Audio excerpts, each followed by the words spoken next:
ಬಿತ್ತನೆಯ ಕೂರಿಗೆಗೆ ತಾವೇ ಹೆಗಲು ಕೊಟ್ಟಿರುವಂಥದ್ದು ಅಜ್ಜ ಅಜ್ಜಿ. ಎತ್ತು ಇಲ್ಲ, ಟ್ರ್ಯಾಕ್ಟರ್ ಇಲ್ಲ, ಆರ್ಥಿಕ ಸಂಕಷ್ಟಕ್ಕೆ ವೃದ್ಧ ದಂಪತಿ ಕಣ್ಣೀರನ್ನು ಹಾಕ್ತಾ ಇರುವಂತಹ ಮನ ಕಲುಕುವಂತ ಘಟನೆ ಇದು. ಬೀದರ್ನ ಹುಮನಾಬಾದ್ ತಾಲೂಕಿನ ಹಳ್ಳಿಖೇಡ ಗ್ರಾಮದಲ್ಲಿ ಈ ರೀತಿಯ ಮನ ಕಲುಕುವಂತ ದೃಶ್ಯ ಇದು. ತಿಪ್ಪಣ್ಣ ಗಂಗಮ್ಮ ದಂಪತಿಯ ಬದುಕಿನ ಹೋರಾಟ ಕ್ಯಾಮ್ರಾದಲ್ಲಿ ಸೆರೆಯಾಗಿರೋದು. ಈಗಿನ ಕಾಲದಲ್ಲಿ ಬಿತ್ತನೆ ಮಾಡೋದಕ್ಕೆ ಎತ್ತು ಇಲ್ಲ ಅಂದ್ರೆ ಬಾಡಿಗೆ ಕೊಡೋಕೆ ಆಗದೇ ಇರುವಂತ ಪರಿಸ್ಥಿತಿ ಅದು. ನೋಡ್ತಾ ಇದ್ರಿ ನೀವು, ನೋಡಿದ್ರೆ ಬೇಸರ ಆಗತ್ತೆ. ಇಂಥ ಪರಿಸ್ಥಿತಿಯಲ್ಲಿ ಇರೋದು ಆ ದಂಪತಿ. ದೃಶ್ಯಾವಳಿಯಲ್ಲಿ ಕೂಡ ನೀವು ಗಮನಿಸ್ತಾ ಇದ್ರಿ, ಬಿತ್ತನೆಯ ಕೂರಿಗೆಗೆ ಯಾವ ರೀತಿಯಾಗಿ ತಾವೇ ಹೆಗಲು ಕೊಟ್ಟಿರೋದು ಅಂತೇಳಿ.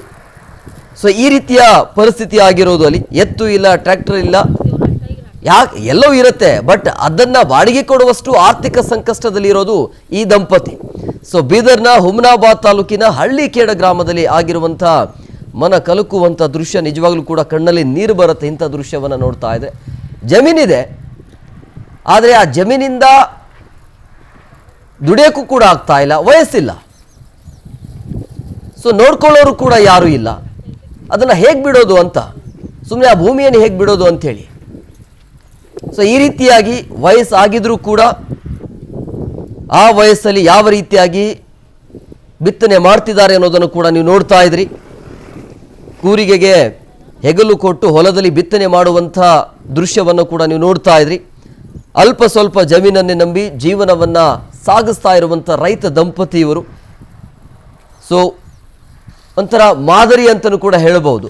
ಆದರೆ ಇವರ ಸಹಾಯಕ್ಕೆ ಯಾರೂ ಇಲ್ಲ ಅನ್ನುವಂಥದ್ದು ಒಂದು ಬೇಸರದ ಸಂಗತಿ.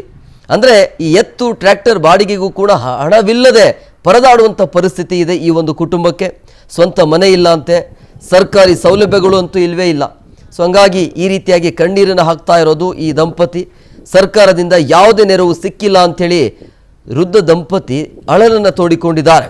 ಸರ್ಕಾರ ಹಾಗೂ ಜನಪ್ರತಿನಿಧಿಗಳು ನೆರವಿಗೆ ಧಾವಿಸುವಂತೆ ಮನವಿಯನ್ನು ಮಾಡಿಕೊಂಡಿದ್ದಾರೆ.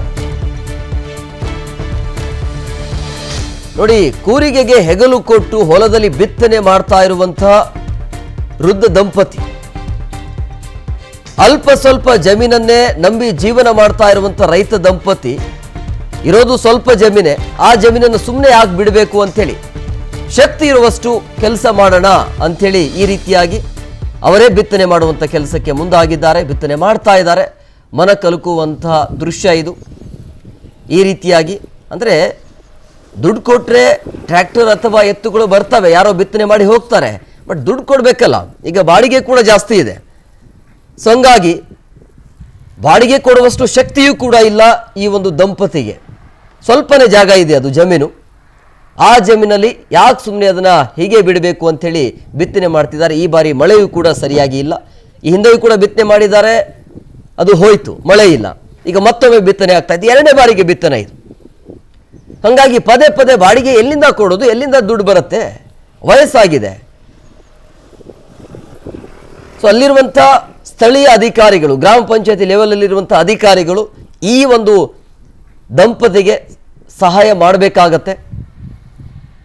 ಸರ್ಕಾರದ ಒಂದು ಯೋಜನೆಯು ಕೂಡ ಇವರು ಪಡಿತಾ ಇಲ್ಲ ಅಂತೆ, ಅದು ಕೂಡ ಬೇಸರ.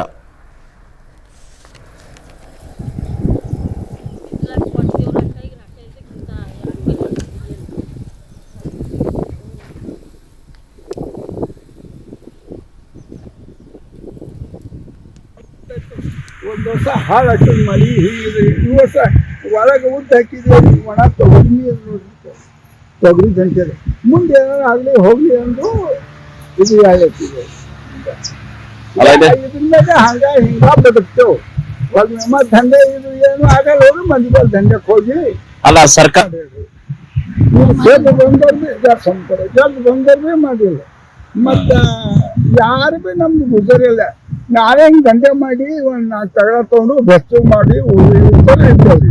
ಹಂಗೆ ದೊಡ್ಡಗಳು ಈ ದೊಡ್ಡಗಳು ಬೇಕಿಲ್ಲ ಅದಾವ್ರ ಮನೆ. ಇದು ಅರ್ಧ ರೀ, ಅರ್ಧ ಅದಕ್ಕೆ ಕೊಡ್ರಿ ಮಾಡಿದ್ರು ಬೈದು ಹಾಕ್ಬೇಕು ಅವ್ರ ಮನೆ ಕಡೆ. ಆದ್ರೂ ನಮ್ಗೆ ಇಸ್ಕೊಡ್ತಾರ, ಅವ್ರು ಇಸ್ಕೊಡ್ತಾರ. ಹಾಗಾದ್ರೆ ತೊಗರಿ ಹಾಕಿದ್ರೆ ಆಗಿಲ್ಲ. ಏನ್ ಮಾಡ್ತಾರ, ಕತ್ತಿಲ್ಲ, ಎಣ್ಣಿಲ್ಲ, ಏನಿಲ್ಲ ನಮ್ಮಲ್ಲಿ. ಮಾಡೋದು ಮಾಡಿ ಹೊಟ್ಟೆ ತುಂಬ್ಕೋತ ಇದ್ರಿ. ಹಿಂಗೆ ಎಲ್ಲ ಹೋಯ್ತಾ ಬೆಳಗ್ಲಕ್ಕ ಅವ್ರು ಎಲ್ಲರೂ ಹತ್ತಿದಲ್ಲಿ ಹೋಯ್ತಾರದಂತೆ ಹಿಂಗೆ ಮಾಡತ್ತೀವಿ ಹಿಂಗೆ ಮಾಡ್ಬೇಕು ಮಾಡಿದಲ್ಲಿ ಮಾಡಿಲಿ ವರ್ಷ ಇದಕ್ಕೆ ಮಾಡಿದೆ ಇದ್ದಿನೆಲ್ಲ ಕರಿವೆಲ್ಲ ಹಾಕಿಡಾರ ಅಂತ ಹೇಳಿ ಸುಮ್ಮನೆ ಆಗಿದ್ದೀವಿ ತೊಗರಿ ಹಾಕ್ದೇವ್ ಒಂದ್ ಕ್ಯಾರಿ ಆಗಿಲ್ಲ ನಾನೇ ಅಡ್ಡಡಿ ಆಗೋ ದೇವ್ರೇ ಬೇಡ್ಕೊಂಡ್ರಿ ಆ ಹೊಲ್ದವ್ರು ನಮಗ ಸುಮ್ಮನೆ ಮಾಡಿ ಕೂಲಿ ಕೊಟ್ಟಿನಿ.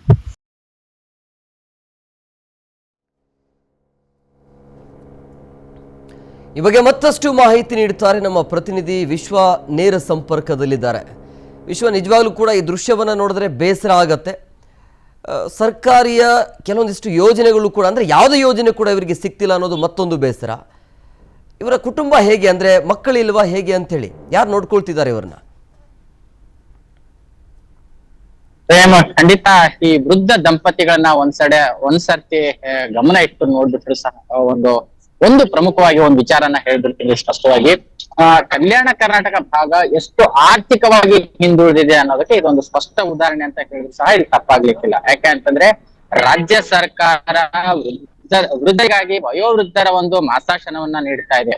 ಆದ್ರೆ ಈ ಮಾಸಾಶನಗಳು ಏನು ಆ ವಯೋವೃದ್ಧರಿಗೆ ಸಿಗ್ತಾ ಇದೆಯಾ ಇಲ್ಲ ಅನ್ನೋಂಥದ್ದು ಇವತ್ತು ಈ ಒಂದು ದೃಶ್ಯ ನೋಡಿದ್ರೆ ಒಂದು ಪ್ರಶ್ನಾರ್ಥಕವಾಗಿರ್ತಕ್ಕಂಥದ್ದು. ಯಾಕೆಂತಂದ್ರೆ ಆ ವೃದ್ಧ ದಂಪತಿಗಳಿಗೆ ಮಕ್ಕಳಾಗಿರ್ಬೋದು ಮೊಮ್ಮಕ್ಕಳಾಗಿರ್ಬೋದು ಈಗ ಜೊತೆಲಿ ಯಾರು ಇಲ್ಲದೆ ಇರ್ತಕ್ಕಂಥ ಪರಿಸ್ಥಿತಿ. ಅದರಲ್ಲೂ ಸಹ ಈಗಾಗಲೇ ಬರಗಾಲ ಶುರು ಆಗಿರ್ತಕ್ಕಂಥದ್ದು. ಹಿಂದೆ ಈಗಾಗಲೇ ಏನು ಉದ್ದು ಮತ್ತಿತರ ಒಂದಿಷ್ಟು ಅಲ್ಪ ಸ್ವಲ್ಪ ಬೆಳೆಗಳನ್ನ ಏನು ಬಿತ್ತನೆಯನ್ನ ಮಾಡಿದ್ರು ಆ ವೃದ್ಧ ದಂಪತಿಗಳು. ಆದ್ರೆ ಮಳೆ ಇಲ್ಲದೆ ಇರೋ ಕಾರಣಕ್ಕಾಗಿ ಬೆಳೆನೂ ಸಹ ಬರ್ಲಿಲ್ಲ. ಇರ್ತಕ್ಕಂತಹ ಬೆಳೆನೂ ಸಹ ಒಣಗೋಗಿರ್ತಕ್ಕಂಥದ್ದು. ಇನ್ನು ಮತ್ತೊಮ್ಮೆ ಬೆಳೆ ಏನು ಬಿತ್ತನೆಯನ್ನ ಮಾಡ್ಬೇಕು ಅಂತ ಹೇಳಿ ಆ ವೃದ್ಧ ದಂಪತಿಗಳೇನು ತಮ್ಮ ಜಮೀನಲ್ಲೇನೆ ಕೆಲಸ ಮಾಡ್ಕೋಬೇಕು ಅಂತ ಮಾಡ್ತಾರೆ. ಆದ್ರೆ ಅವರಿಗೆ ಏನು ಎತ್ತುಗಳಾಗಿರ್ಬೋದು, ಎತ್ತುಗಳಂತೂ ಮೊದ್ಲೇ ಇಲ್ವೇ ಇಲ್ಲ. ಪಾಪ ಆ ವೃದ್ಧ ದಂಪತಿಗಳನ್ನ ನೋಡಿದ್ರೆ ಗೊತ್ತಾಗ್ಬಿಡುತ್ತೆ ಏನು ಎತ್ತುಗಳಿಲ್ದೆ ಇರ್ತಕ್ಕಂಥದ್ದು. ಇನ್ನು ಹೊರಗಡೆ ಹೋಗಿ ಟ್ರಾಕ್ಟರ್ ನ ತಗೊಂಡ್ ಬರ್ಬೇಕು, ಬೇರೆ ಏನಾದ್ರು ಮಷಿನ್ಸ್ ಗಳನ್ನ ತರಿಸ್ಕೊಂಡು ಬಿತ್ತನೆಯನ್ನ ಮಾಡ್ಬೇಕು ಅಂತಂದ್ರೆ ಪಾಪ ವೃದ್ಧ ದಂಪತಿಗಳ ಹತ್ರ ದುಡ್ಡಿನ ಸಮಸ್ಯೆಯು ಸಹ ಇಲ್ಲಿ ಸೃಷ್ಟಿಯಾಗಿರ್ತಕ್ಕಂಥದ್ದು. ಯಾಕಂದ್ರೆ ಇರೋ ಅಲ್ಪ ಸ್ವಲ್ಪ ಹಣನೇ ಅವರು ಸಾಲ ಸೋಲವನ್ನ ಮಾಡ್ಕೊಂಡು ಬಿತ್ತನೆಯನ್ನ ಮಾಡಿರ್ತಕ್ಕಂಥದ್ದು. ಆದ್ರೆ ಈಗ ಮತ್ತೊಮ್ಮೆ ಮರು ಬಿತ್ತನೆಯನ್ನ ಮಾಡ್ಬೇಕಾದ್ರೆ ಕೈಯಲ್ಲಿ ಹಣ ಬೇಕು. ಆದ್ರೆ ಈಗ ಅದೇ ಹಣ ಇಲ್ಲದೆ ಇರೋ ಒಂದು ಕಾರಣಕ್ಕಾಗಿ ವೃದ್ಧ ದಂಪತಿಗಳು ಸ್ವತಃ ತಾವೇ ಏನು ಅಂತಂದ್ರೆ ಆ ಒಂದು ಬಿತ್ತನೆ ಮಾಡೋದಕ್ಕೆ ಕೂರಿಗೆಗೆ ಹೆಗಲನ್ನ ಕೊಟ್ಟಿರ್ತಕ್ಕಂಥದ್ದು ಈಗ ಸಾಕಷ್ಟು ಚರ್ಚೆ ಆಗ್ತಾ ಇರ್ತಕ್ಕಂಥದ್ದು. ಈ ದೃಶ್ಯವನ್ನ ನೋಡಿದ್ರೆ ಎಂತಹ ಅಧಿಕಾರಿಗಳಾಗಿರ್ಬೋದು, ಎಂತಹ ಜನಪ್ರತಿನಿಧಿಗಳಾಗಿದ್ರು ಸಹ ಆ ಒಂದು ದೃಶ್ಯಗಳಾಗಿ ನೋಡಿದ್ರೆ ಮನ ಕಲ್ಪುರುವಂತದ್ದು ಆಗಿರ್ಬೋದು. ಆದ್ರೆ ಜನಪ್ರತಿನಿಧಿಗಳಿಗೆ ಇದನ್ನ ಕಾಣಿಸುತ್ತೋ ಇಲ್ವೋ ಅನ್ನೋ ವಿಶ್ವ ಇದನ್ನ ಈ ವರದಿಯನ್ನ ಫಾಲೋ ಮಾಡಿ ಆ ದಂಪತಿಗೆ ಯಾವ ರೀತಿಯಾಗಿ ಸಹಾಯ ಬೇಕು, ಸರ್ಕಾರದ ಕಡೆಯಿಂದ ಏನೆಲ್ಲ ಸೌಲಭ್ಯ ಸಿಗಬೇಕು ಅದರ ಕಡೆ ಗಮನ ಕೊಡಿ. Thank you.